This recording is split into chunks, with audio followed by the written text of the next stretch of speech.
More space ఉన్న new terminal building రాబోతూ ఉంది. ఈ కొత్త బిల్డింగ్ వచ్చిన తర్వాత ఈ కన్వేయర్ బెల్ట్స్ ఇవన్నీ ఉంటాయి కాబట్టి పెద్ద ఫ్లైట్స్ కూడా అంటే A320 వంటి ఫ్లైట్స్ కూడా కడప ఎయిర్పోర్ట్లో ల్యాండ్ అయ్యేదానికి ఇప్పటికే రన్వే ఎలాగూ ఉంది కాబట్టి పెద్ద రన్వే ఎలాగూ ఉంది కాబట్టి పెద్ద ఫ్లైట్స్ కూడా ల్యాండ్ అయ్యే పరిస్థితి మనకు ఉందనే విషయాన్ని తెలియజేస్తూ ఉన్నాము. సో ఈ రకంగా గడిచిన 5 సంవత్సరాల్లో జగనన్న ముఖ్యమంత్రిగా ఉన్నప్పుడు కొత్త టెర్మినల్ బిల్డింగ్ మంజూరు అయితేనేమి, దానికి సంబంధించిన పనులు మొదలు పెట్టడం అయితేనేమి, అదేవిధంగా రన్వే ఎక్స్పాన్షన్ పూర్తి చేయడం అయితేనేమి, అదేవిధంగా 75 ఎకరాలతో భూమి సేకరించడం అయితేనేమి, అదేవిధంగా all weather operations night landing facility తీసుకురావడం అయితేనేమి, ఇవన్నీ కూడా చేపట్టడం జరిగింది. ఇంకా ఎయిర్పోర్టుకు సంబంధించి ఇవాళ సమావేశంలో కొన్ని ముఖ్యమైన నిర్ణయాలు 6 మంత్స్లో ఎట్టి పరిస్థితుల్లో న్యూ టెర్మినల్ బిల్డింగ్ ఓపెన్ చేయాలనేది అయితేనేమి, ఇంకొన్ని ప్యాసింజర్స్కి సంబంధించిన ఫెసిలిటీస్ విషయంలో తప్పకుండా ఒక సజెషన్ బాక్స్ పెట్టమని చెప్పినాము. ఎయిర్పోర్ట్కి వచ్చే ప్యాసింజర్స్ ఎవరైనా ఏదేమైనా ఫీడ్బ్యాక్ ఇవ్వాలనుకున్నా, ఏమైనా సలహా ఇవ్వాలనుకున్నా ఆ సజెషన్ బాక్స్లో వాళ్ళు ఫీడ్బ్యాక్ అయినా సలహా అయినా దాంట్లో డ్రాప్ చేస్తే తప్పకుండా అది ఎయిర్పోర్ట్ డైరెక్టర్ చదివి వాటిని చేతనైనంత వరకు వీలైనంత వరకు వాటిని అమల్లోకి తీసుకొచ్చే కార్యక్రమం చేయాలని చెప్పి కూడా ఒక నిర్ణయం తీసుకున్నాం. సో తప్పకుండా ప్రజలందరూ కూడా దీనికి కోఆపరేట్ చేయమని చెప్పి, అదేవిధంగా న్యూ రూట్స్ కూడా కొత్త రూట్స్ ఇప్పుడు హైదరాబాదు, విజయవాడ అండ్ చెన్నై 3 రూట్స్ ఉన్నాయి.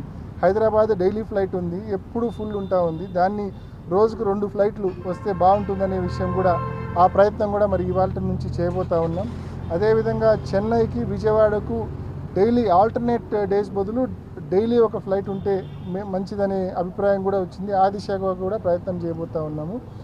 బెంగళూరుకు కూడా ఒక డైలీ ఫ్లైట్ కావాలని చెప్పి ఎయిర్పోర్ట్ డైరెక్టర్ గారు, కలెక్టర్ గారు కూడా తప్పకుండా మేమందరం కూడా ప్రయత్నం చేస్తాం ఈ విషయంలో. పులివెందుల్లోనే కాదు శర్మన్న, ఎక్కడ చూడు ఈ జిల్లాలో ఏ నియోజకవర్గం తీసుకున్నా, రాష్ట్రంలో ఏ నియోజకవర్గం తీసుకున్నా ఈ కూటమి ప్రభుత్వం చేసేదల్లా ఒకటి వైఎస్ఆర్ కాంగ్రెస్ పార్టీ నాయకులను, కార్యకర్తలను హెరాస్ చేయడము, గ్రామాల్లో యానిమేటర్లను తీసేయడము, ఉద్యోగాల నుంచి తీసేయడము, ఎఫ్పి షాప్స్ అంటే రేషన్ షాపులు డీలర్షిప్లు రద్దు చేయడము, ఫీల్డ్ అసిస్టెంట్లను తొలగించడము, అంగన్వాడీ ఆయాలను, టీచర్లను బలవంతంగా తొలగించడము. కేవలం ఎక్కడ చూసుకున్నా వీళ్ళది ఈ కూటమి ప్రభుత్వం వచ్చిన తర్వాత అభివృద్ధి అనేది ఎక్కడ జరగడం లేదు. ఎక్కడ చూసినా కక్ష సాధింపే జరుగుతూ ఉంది. There is no development watts ever.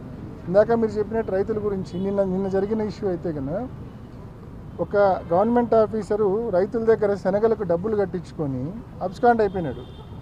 Abscond అయిపోతే రైతులకు టయానికి శనగిత్తనాలు ఇలా వాళ్ళు మళ్ళీ బయట మార్కెట్లో కొనుక్కొని విత్తనం వేసుకున్నారు. 20 లక్షల రూపాయలు తీసుకొని అబ్స్కాండ్ అయిపోయినాడు. ఎరువులకు డబ్బులు కట్టించుకొని అబ్స్కాండ్ అయిపోయినారు.